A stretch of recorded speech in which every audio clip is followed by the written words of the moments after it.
Captain Lodi আর 4 জন সৈনিক একটা trolley করে পশুর দিকে যাচ্ছে। এরামও তার উত্তেজনা রাখতে পারলো না। আমার নির্দেশ ছিল কেউ ফায়ার ওপেন করবো না, আমি না বলবো।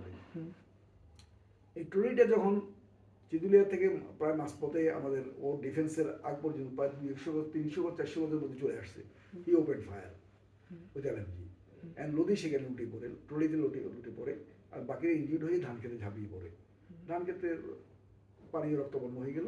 এর মধ্যে এরামদও দৌড়াই গেল ওই ক্যাপ্টেনকে উঠে দেওয়ার জন্য, তার গানটা, তার স্ট্যান্ড গানটা নেওয়ার জন্য এবং তার ইউনিফর্মের ব্যাস করা ফেলার জন্য, অতি উৎসাহিত হয়ে আর কি, উত্তেজিত হয়ে। আর বাকিরা গেল দৌড়াইয়া ওই ধান ক্ষেত থেকে এগুলোকে কাতরাচ্ছিল জুট হইয়া, সেগুলোকে ধরে নিয়ে আসার জন্য। এর মধ্যে চিতুলা ঘাটি থেকে একটা এলএমজি ফায়ার এসে এরামদের মাথায় ডাইরেক্ট বিদ্ধ হয়। মানে এর মধ্যে ওরা টের পেয়ে গেছে, বাকি যারা আছে হ্যাঁ, এরপর তারা টের পাই গেছে, দেয়ার ঘেরাউট টের পায় না হয়তো, তারা বলছে their attack, their trolley has been attack.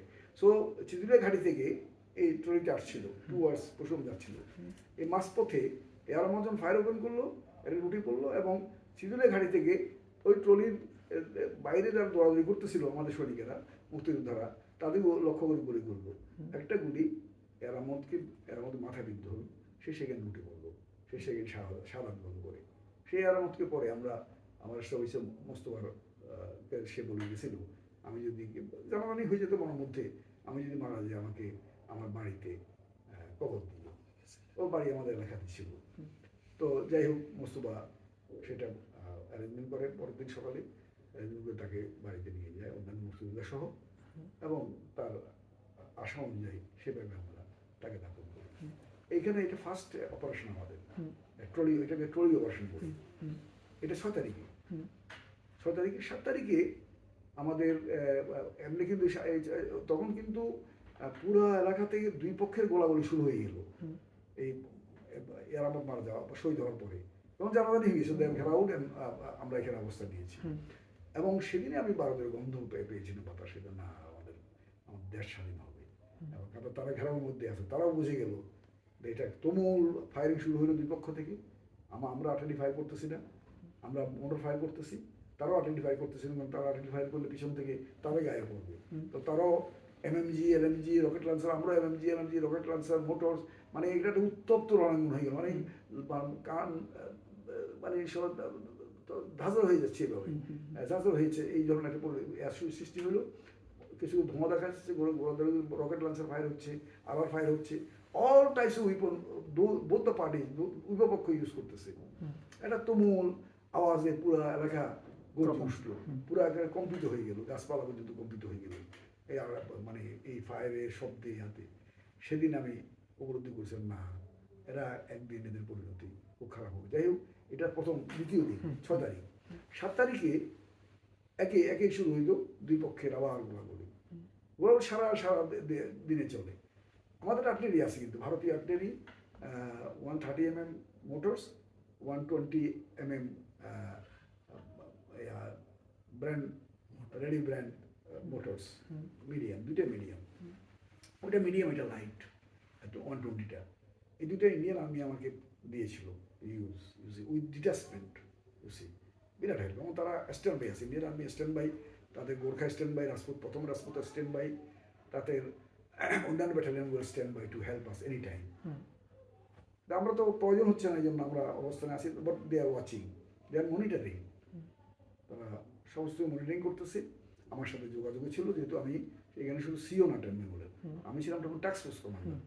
মানে যেহেতু ইন্ডিয়ান যে ফোর্সগুলো আমার হেল্প করবে তাদেরও কমান্ডার আমি, তো I was known as task force commander, CO cum task force commander. তো সেখানে এদেরকে পরিচালনা করতে যুদ্ধ প্রত্যেক দিন 7 তারিখে আবার সকালে শুরু হয়ে গেল দুই পক্ষের গোলাগুলি, আর্টিলারি মোটর ফায়ার দিয়ে দেয়, আবার পুরো এলাকা, এটা পুরো এলাকা সরগরম ছিল আওয়াজে, গোলার আওয়াজে। তো এইটা কিন্তু চলতেছিল, 7 তারিখেও চলতেছিল। 7 তারিখের রাত্রে আমাদের মোশাররফ পাইলট প্লাটুনের, সেটা সে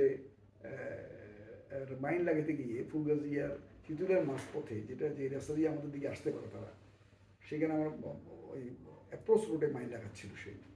পাইলট প্লাটুনের একটা অংশ, মুবিন, বসর, এদের নেতৃত্বে গিয়েছিল।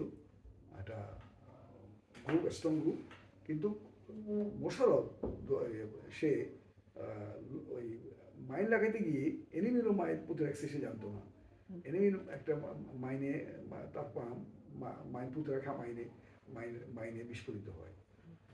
তাকে তাকে নিয়ে আসে, তাকে পরে মোস্তফা সহ আমরা সহজে মোস্তফা সহ মমিন টমিদের সহ ইসলামাবাদে পাঠিয়ে দিয়েছিলাম এলাকাতে হসপিটালে। সেখানে তারা অনেক চেষ্টা করতে তাকে বাঁচানোর, কিন্তু বাঁচানো যায়নি, রক্তক্ষরণ সে শহীদ হয়ে গেছিল। এই 7 তারিখে এই ঘটনা করে কিন্তু চলতেছিল। আর 7 তারিখে থেকে 7 তারিখে রাত্রেও তারা 7 তারিখে রাত্রে 8 তারিখে চললো, ফায়ারিং চললো। প্রত্যেক রাত্রে কিন্তু তারা আমাদের গ্যাপ দিয়ে ঢুকে আমাদের বাংকার অ্যাটাক করার পরিকল্পনা করতেছিল। আমাদের কোম্পানিগুলো, হেলাল মোর্শেদের কোম্পানি, সেলিম, ইয়ার কোম্পানি, দিদারের কোম্পানি, মিজানের কোম্পানি, এগুলো দিয়ে ভিতর দিকে এসে আসলে কিন্তু আবার হেডকোয়ার্টারিতে পড়ে যায়, কারণ আমাদের কোনো ডেপথ নাই, সবাই গোলাকারে আসি আমরা ডিফেন্সে। আবার এখানে আঘাত করে, ওখানে হেরা বসে আঘাত করতে পারতো। এই অপারেশনগুলোতে আমরা গ্যাপ দিয়ে তারা অনেক ক্ষুদ্র ক্ষুদ্র অংশ ক্রল করে এসে আমাদের বাংকার নষ্ট করার জন্য এই 7 তারিখ 8 তারিখ পর্যন্ত চেষ্টা করছিল। তারা অনেক হতাহত হয়েছিল আমাদের, কারণ আমরা সজাগ ছিলাম, আমরা জানতাম এদের ঘটনা ঘটবে। এমনকি তারা রেইড করার পরিকল্পনা করেছিল। একটা রেইড করতেছিল তারা আমার ব্যাবো কোম্পানি যেটা ছিল মিজানের অধীনে, তার সামনে রাইট ফ্ল্যাঙ্কে, লেফট ফ্ল্যাঙ্কে, সেটাই মিজান, সুবেদার সিকান্দার, সিকান্দার, কালাম, জহির, জহির সব ঘাটা পেয়েছিল। তারা এরা রেড করার আগে প্রস্তুতি চলাকালীনই তারা কাউন্টার করে ফেলে। তারা মিজানের নেতৃত্বে, সিকান্দারের নেতৃত্বে, জহিরের নেতৃত্বে তারা তাদের থেকে কিছু উইপন্স এমএমজি একটা রিকভার করে, কিছু উইপন্স রিকভার করে, সেটাকে রিপাস করে দেয় তারা, এবং তারা অনেক হতাহত হয়েছিল সেখানে। দিদারের এখানেও Didar was looking after the station থেকে ধনিকুণ্ড পর্যন্ত, সামনে চিতুলের স্টেশন থেকে ধনিকুণ্ড মিজানের এলাকা। তারপরে বাইরে হচ্ছে ইমামুজ্জামান।